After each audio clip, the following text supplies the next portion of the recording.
नमस्कार, मी पंजाब आज 22 आणि 23च्या दरम्यान तुम्हाला एक सांगतो की जळगाव जिल्ह्याकडे, त्याच्यानंतर संभाजीनगर, जालना जिल्हा, त्याच्यानंतर बुलढाणा जिल्हा घाटाच्या खाली, त्याच्यानंतर अकोला, त्याच्यानंतर अमरावती, वर्धा, भंडारा, त्याच्यानंतर यवतमाळ जिल्हा, वाशिम जिल्हा, हिंगोली जिल्हा, नांदेड जिल्हा या भागामध्ये सध्या म्हणजे 21, 22, 23च्या दरम्यान म्हणजे आज उद्या परवा सरी येणार, म्हणजे रात्रीच्याला बऱ्याच ठिकाणी पाऊस पडेल, उद्या त्याला देखील थोडा येणार आहे, पण सर्वदूर पडणार नाही.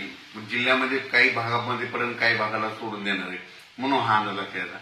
फक्त जिल्ह्यामध्ये मात्र पावसाची हजेरी असणार आहे, म्हणून हे लक्षात येतं.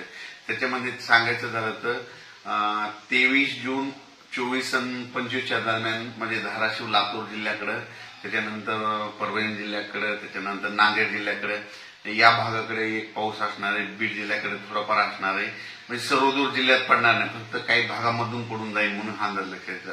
म्हणजे सांगायचं झालं तर 21 जून पासून ते 26 जून पर्यंत असाच पाऊस राहणार आहे, विखुरलेल्या स्वरूपाचा राहणार आहे, सर्वदूर पडणार नाही, म्हणून हे अंदाज लक्षात येतं. राज्यामध्ये आता ही जी वारं चालू आहे ते काही ठिकाणी 25 जूनला बंद होईल, काही ठिकाणी 26 जूनला बंद होईल, आणि हे वारं बंद झाल्याच्या नंतर परत चांगलं पावसाचं वातावरण तयार होणार आहे.